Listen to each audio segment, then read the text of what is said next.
Yes, students. Now we are going to start with the fourth section of the chapter. The fourth section is titled as Broader Meanings of Democracy. In the three sections so far, we have seen, in the first section, we have seen the definition of democracy. In the second, we have seen the features of democracy. There, we have seen the four features of democracy, and in the last previous section, we have seen why democracy. That is why democracy is a better form of government. So now we move to the last part of the lesson, the last section of the lesson, that is broader meanings of democracy. We have understood democracy as a form of government. In this chapter, we have understood democracy as a form of government. And the most common form that democracy takes in our times is that of representative democracy. What is the meaning of representative democracy? The people rule through their elected representatives. In democracy, the people are the rulers, as we have seen it. But the people do not rule directly. Okay, the people rule through the majority, and even the means democracy is a majority rule, but majority is allowed to take decisions, but they don't take the decisions directly. The majority, they take the decisions on through the elected representatives.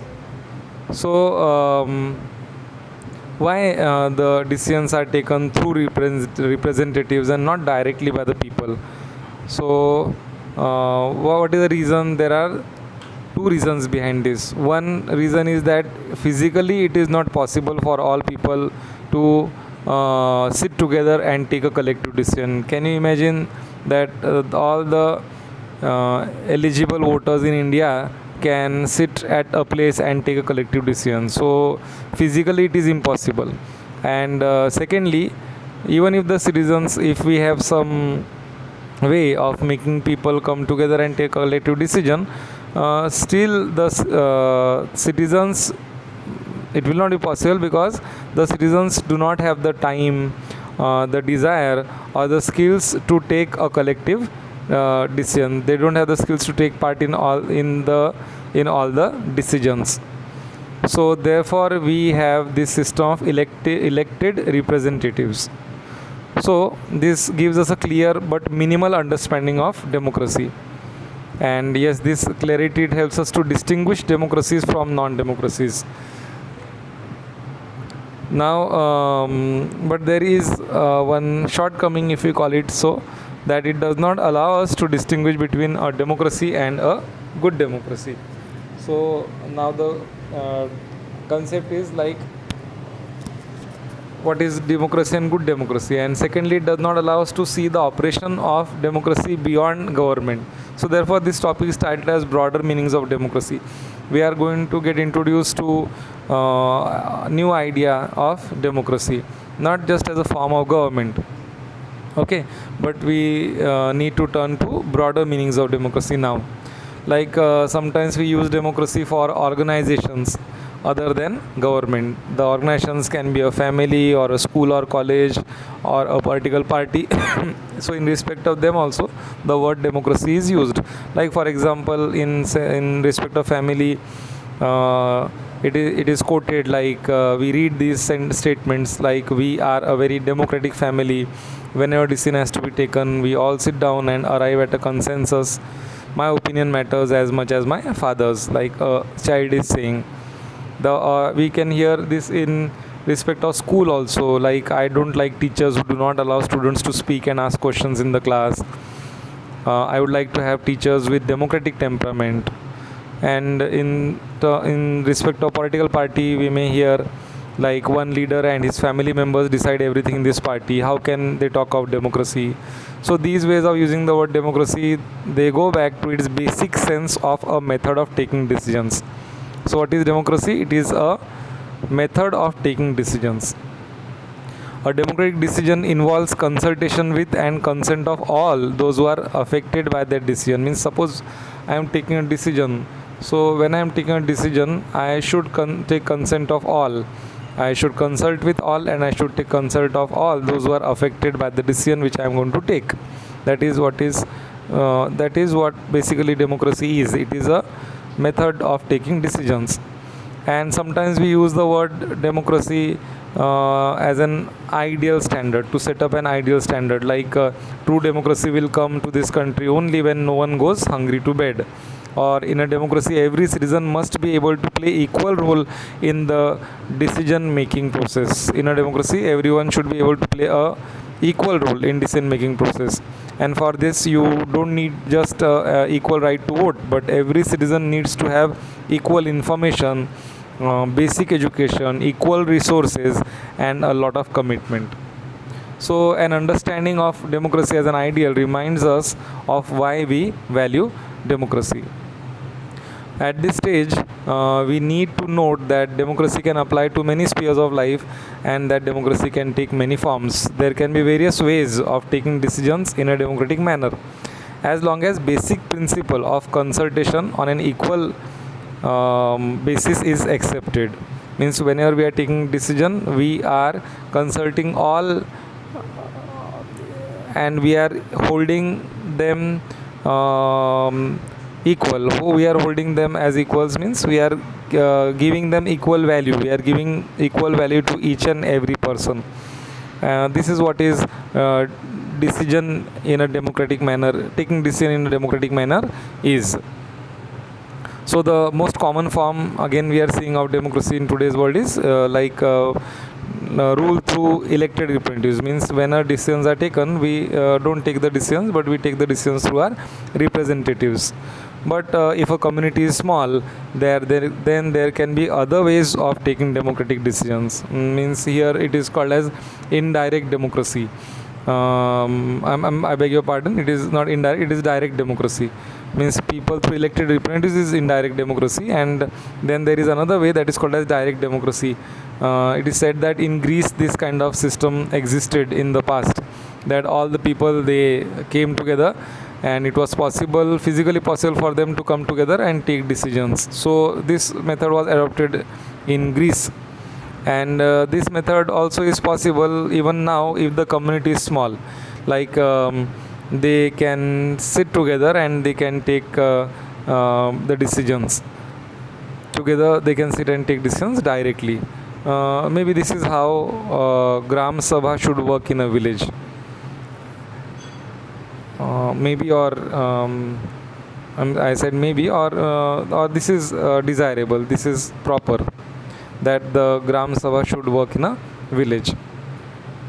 Okay, so now we have seen that there can be different ways of taking decisions, either directly as in Gram Sabha, or indirectly, like through people's representatives. Now every democracy has to try to realize the ideals of democratic decision making. So this cannot be achieved once and for all. This requires a constant effort to save and strengthen democratic forms of decision making. Means if we want to realize the ideals of a democratic decision making, like the ideal is that the decision making process should be democratic. So what does this require? It requires that there should be constant effort, that we should try to save and strengthen the democratic forms of decision making. Whatever democratic forms are available, we should try to save them, we should try to strengthen them. And what do we do as citizens can make a difference to making our country more or less democratic. This means that the fate of the country depends not just on what the rulers do, but it mainly depends on what we as citizens do, or it equally depends on what we as citizens do. So this is said to be the strength as well as the weakness of democracy. That the fate of the country depends not just on what the rulers do, but mainly on what we as citizens do. So this is what distinguishes democracy from other forms of government. What are the other forms of government? Do you remember? For example, monarchy or dictatorship or one party rule. They do not require that all citizens to take part in politics. In fact, most non-democratic governments would like citizens not to take part in politics. but democracy depends on active political participation by all the citizens. And this is why a study of democracy must focus on democratic politics. So hence, while we are studying democracy in 9th standard as well as 10th standard, we are going to focus on democratic politics. Hence your book is also titled as Democratic Politics Part 1 in 9th standard and Democratic Politics Part 2 in 10th standard. Alright, so here we have finished with our lesson as far as explanation is concerned, but some activities are left. We will see those activities first now. You can take out page number 13. Take out page number 13 and there you can see the cartoon. What do you notice here? See, there are some pictures of the Prime Ministers of India there. And this cartoon has been done by the famous cartoonist R.K. Lakshman. And what is depicted in this picture? You can see, first let me read the cartoon activity for you. This famous cartoon by R.K. Lakshman comments on the celebrations of the 50 years of independence.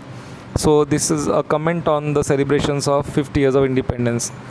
So when India became, when 50 years happened after India's independence, this cartoon was made, and it is a comment on India's celebration of 50 years of independence. So the question asked, how many images on the wall do you recognize? First we will see how many images are there on the wall that you can recognize. So I want you to do this activity as homework. Like there are some pictures of the Prime Ministers of India. You have to see how many of these pictures of the Prime Ministers you are able to recognize. You have to write them, their names, okay, in the rough notebook as where you are doing the homework, and that you have to submit. Okay, so now the next question is, do many common people feel the way the common man in this cartoon does? So here first of all see what is depicted in the cartoon. You can see a television there, and it seems that somebody is speaking through the television. Must be some politician, because 50 years, glorious years, a newspaper is lying over there, and as it is commented here, it is about like the cartoon is commenting on 50 years of India's independence, and what is said through the TV is that I think some claims or promises are being made by the politician. Why? Because you see what is being said in the first line. It is unity, democracy, secularism, equality, then industrial growth, economic progress. These are all the claims that during this means after 50 years of independence, or during the 50 years of independence, after independence, what has India able to achieve? Trade, foreign collaboration, export increase. So we have passenger cars and computer, mobile phones, pagers, etc. Thus there has been spectacular progress. This is the claim. This is the claim that India has had spectacular progress. Like, do note what question I'm going to ask to you. First listen carefully, and the next line is, and we are determined to remove poverty, provide drinking water, shelter, food, school, hospitals, etc. These are the promises that the leader who is speaking through the television, he is saying that we are determined, very strongly we believe that we are going to remove poverty, provide drinking water, etc. So the person here seated on the chair in front of the TV, what is his reaction to it? Note that his reaction. He is shown to be fallen asleep. Okay, and the question asked is like, what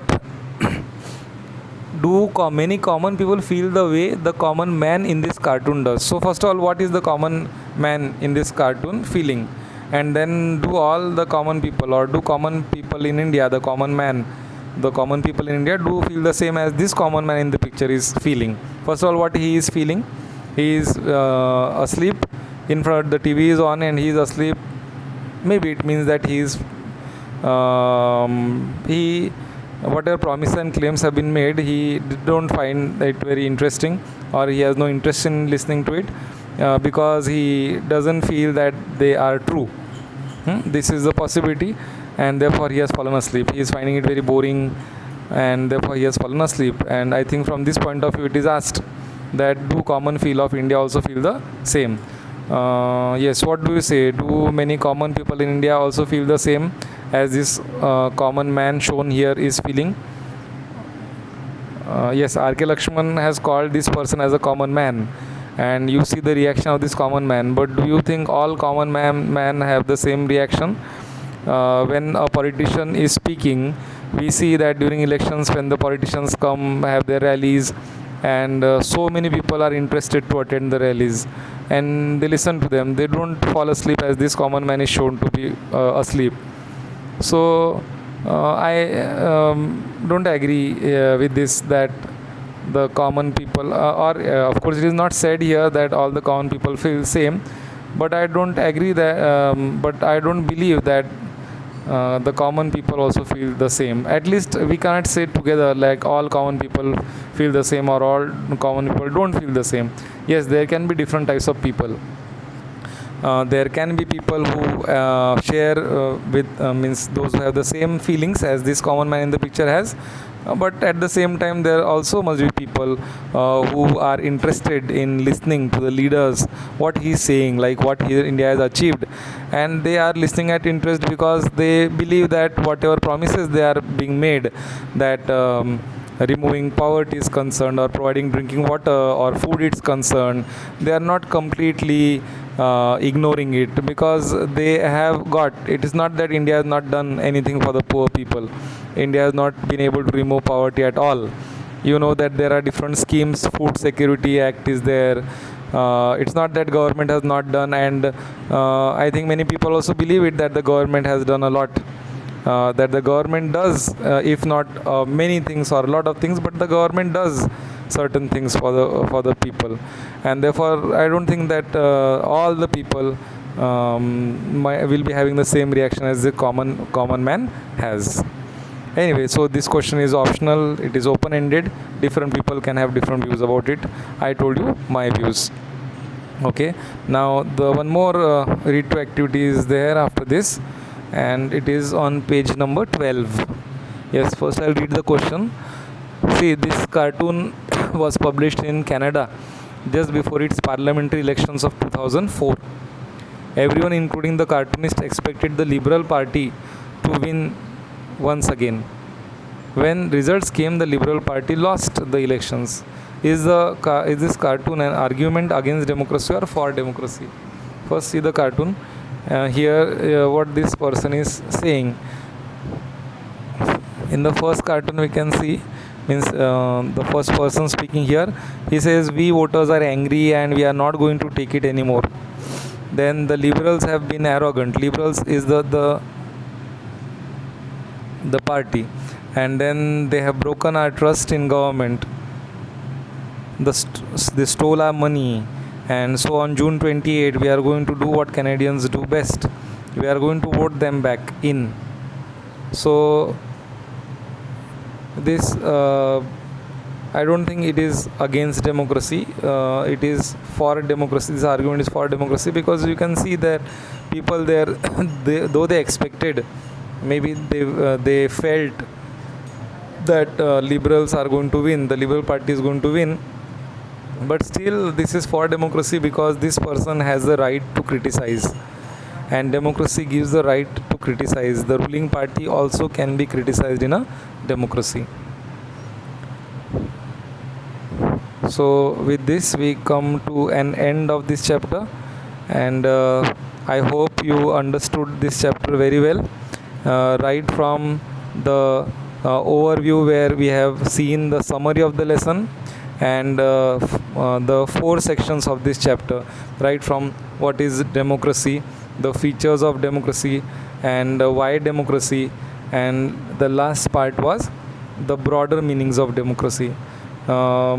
Now see, this is the medium through which we are trying to understand. It is like a one-way process what is happening, but still we are trying to make it interactive, because we have allowed you to ask as many number of questions you have in your mind, whatever doubts you have. We have the way that you can adopt and you can interact with me. Okay, so of course the other teachers. So if it is possible, I mean, if you have any doubt, you are you should feel free, very very much free to ask the doubts to us. And regarding question and answers, whatever question and answers you will get as notes, and what is expected from you to do, that you will get on the school group. Thank you, all of you.